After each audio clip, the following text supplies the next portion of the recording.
की बार, लेकिन एक नारा आपको देना होगा, अब की बार भाजपा तड़ी पर।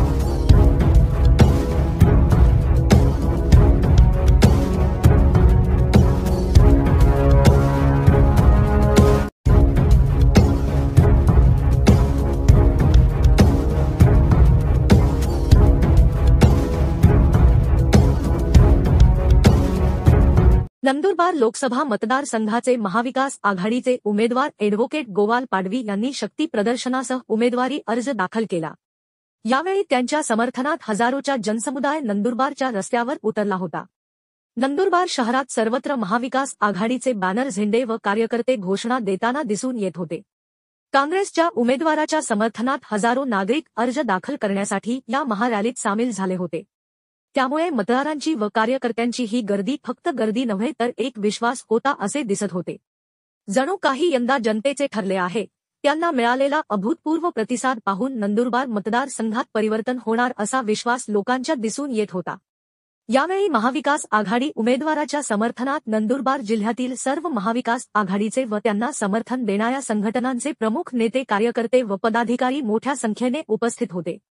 विशेष म्हणजे जनता उत्स्फूर्तपणे हजारोच्या संख्येने उपस्थित होती। यावेळेस ॲडव्होकेट गोवाल पाडवी यांनी वरिष्ठांचे आशीर्वाद घेऊन नंदुरबार जिल्हाधिकारी कार्यालयात जाऊन आपला उमेदवारी अर्ज भरला। यानंतर झालेल्या सभेत विजयाचा विश्वास व्यक्त करण्यात आला। यावेळी अनेक वक्त्यांनी आपले मनोगत व्यक्त केले आणि भारतीय जनता पार्टीच्या विरोधात आपली संघटन शक्ती दाखवत आपला आवाज बुलंद केला आणि भारतीय राष्ट्रीय काँग्रेस पक्षाचे अधिकृत उमेदवार व महाविकास आघाडीचे उमेदवार ॲडव्होकेट गोवाल पाडवी यांना प्रचंड मतांनी विजयी करण्याचे आवाहन करण्यात आले।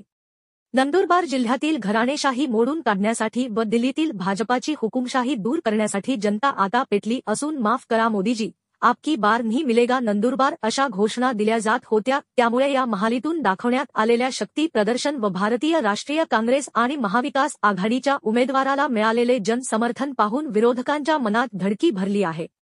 त्यामुळे आता महाराष्ट्रात मोदी लाट पूर्णपणे ओसरली असून काँग्रेस आपल्या बालेकिल्ल्यात पुन्हा विजय खेचून आणण्यासाठी प्रयत्न करत आहे। या महारॅलीत मोठ्या संख्येने शिरपूर तालुक्यातील आदिवासी बांधव उपस्थित झाला होता। महाविकास आघाडीच्या उमेदवारासाठी सर्वपक्षीय नेते, कार्यकर्ते व जनता मोठ्या संख्येने उपस्थित राहिली म्हणून या सर्वांचे आभार व्यक्त करत विजयाचा विश्वास व्यक्त करण्यात आला।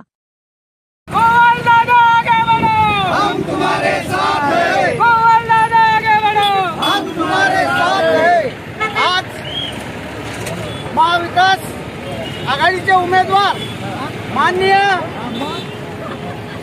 गोवालदादा पाडवी यांचा उमेदवारी अर्ज दाखल करण्यासाठी शिरपूर तालुक्यातून कमीत कमी 250 ते 300 गाड्या आलेल्या आहेत।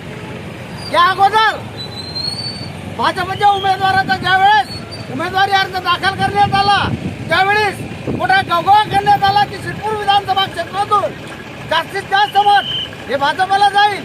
परंतु मी हे दाखवू इच्छितो की येणाऱ्या 13 तारखेला भरभरून मत हे महाविकास आघाडीचे उमेदवार माननीय गोवालदादा पाडवी यांनाच होईल आणि ही निवडणूक ही जनतेने हातात घेतलेली आहे। म्हणून हा विजय जनतेचा असेल, महाविकास आघाडीचा असेल, काँग्रेसचा असेल। गोवालदादा आगे बढ़ो, हम तुम्हारे साथ हैं। गोवालदादा आगे बढ़ो, हम तुम्हारे साथ हैं। महाविकास आघाडीचा